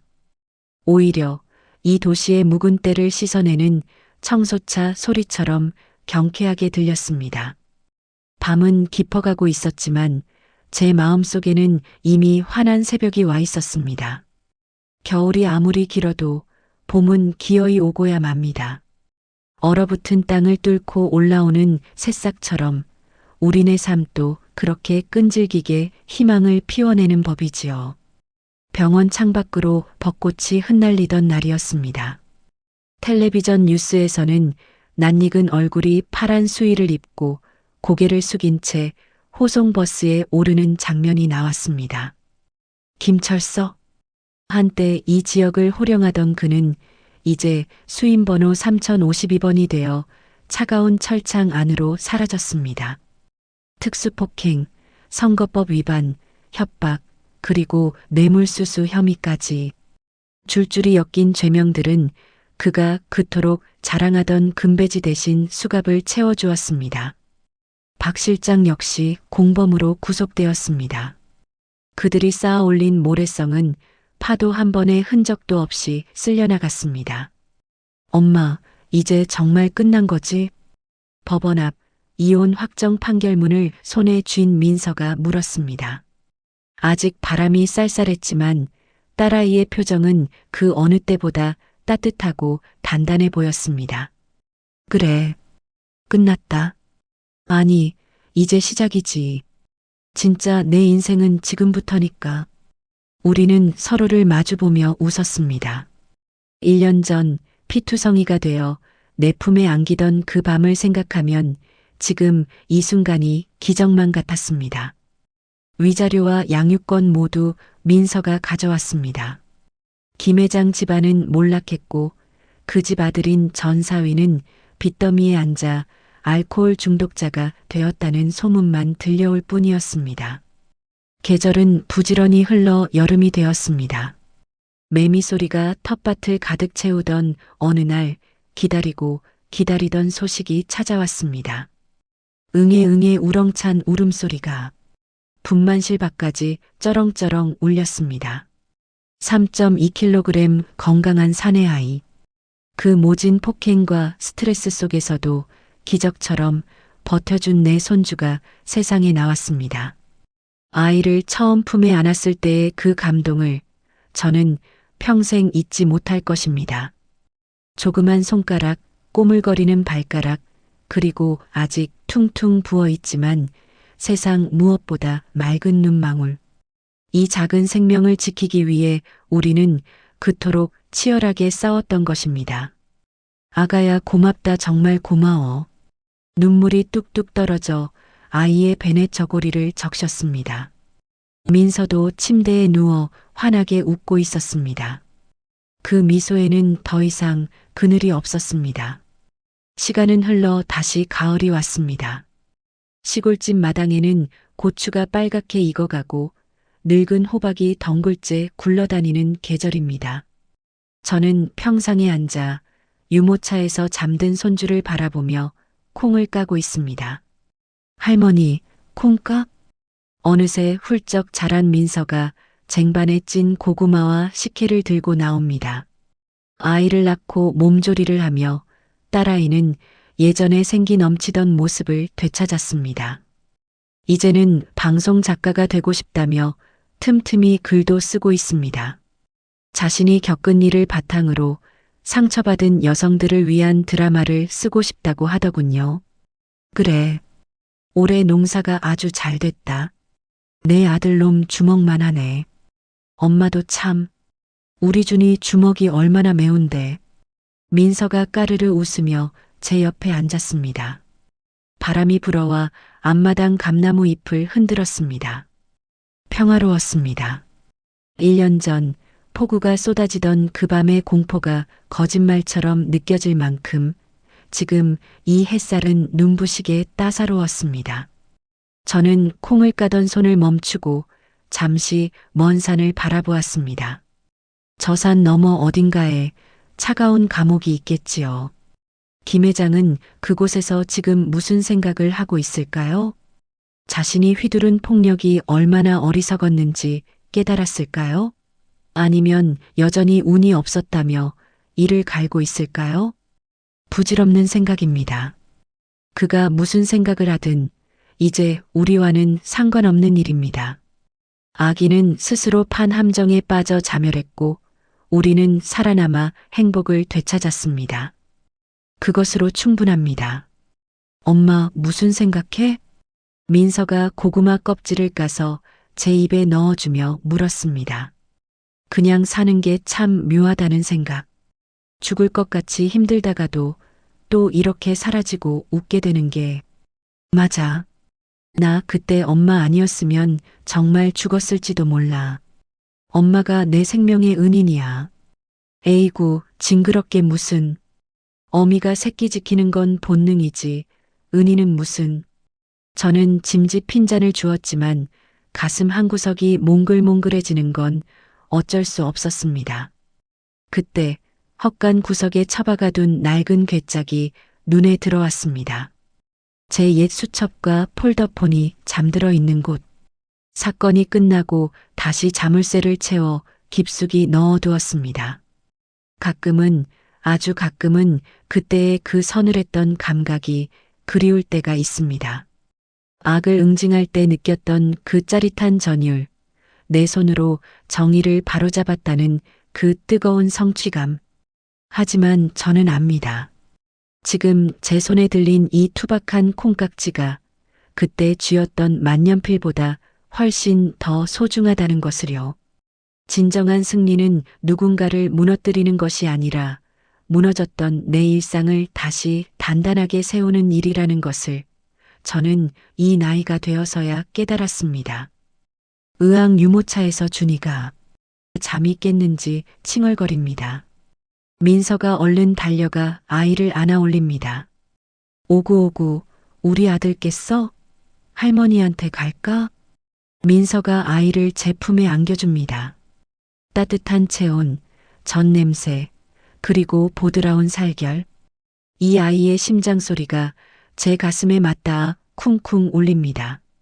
이 소리야말로 제가 세상과 맞서 싸워 얻어낸 가장 값진 전리품입니다. 준이가 방긋 웃습니다. 이가 나지 않은 잇몸을 드러내며 해맑게 웃는 모습이 마치 온 세상을 다 가진 듯합니다. 그래, 너는 웃거라. 할미가 그리고 내 엄마가 내가 살아갈 이 세상을 조금이라도 더 깨끗하게 닦아 놓았으니 너는 그저 마음껏 웃고 마음껏 뛰놀거라. 해가 뉘엿뉘엿 넘어가며 마당을 황금빛으로 물들입니다. 저는 아이를 안고 천천히 마당을 거닐었습니다. 발끝에 채이는 흙의 감촉이 정겨웠습니다. 어쩌면 인생이란 거창한 복수극이 아닐지도 모릅니다. 비바람이 몰아쳐도 꺾이지 않고 다시 뿌리를 내리고 꽃을 피우는 들풀 같은 것. 그 모진 시간을 견뎌내고 이렇게 덤덤하게 오늘 저녁은 뭘 해 먹을까 고민하는 이 평범한 하루가 바로 우리네 인생의 진짜 해피엔딩 아닐까요? 저는 하늘을 올려다보았습니다. 구름 한 점 없는 가을 하늘이 드높았습니다. 마음속 깊은 곳에서 누군가에게 말을 건네고 싶어졌습니다. 그것은 과거의 나일 수도, 감옥에 있는 그 사람일 수도, 아니면 이 이야기를 듣고 있을 당신일 수도 있습니다. 보세요. 우리는 이렇게 살아냈습니다. 상처는 흉터가 되었지만 그 흉터 위에 새살이 돋아 더 단단해졌습니다. 그러니 당신도 포기하지 마세요. 지금 흘리는 눈물은 내일 피어날 꽃을 위한 걸음이 될 테니까요. 바람이 멈추고 세상이 고요해졌습니다. 제품 안에서 곤히 잠든 아이의 숨소리만이 평화롭게 들려옵니다. 이제 정말 긴 전쟁이 끝났습니다. 그리고 진짜 삶이 다시 시작되었습니다.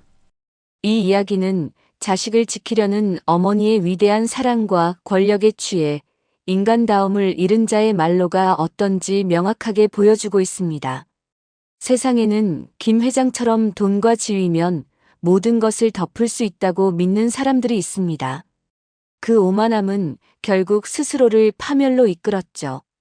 반면 힘없는 시골 할머니처럼 보였던 정혜 씨는 자식을 위해 숨겨둔 발톱을 드러냈고 그 용기가 결국 거대한 성을 무너뜨렸습니다.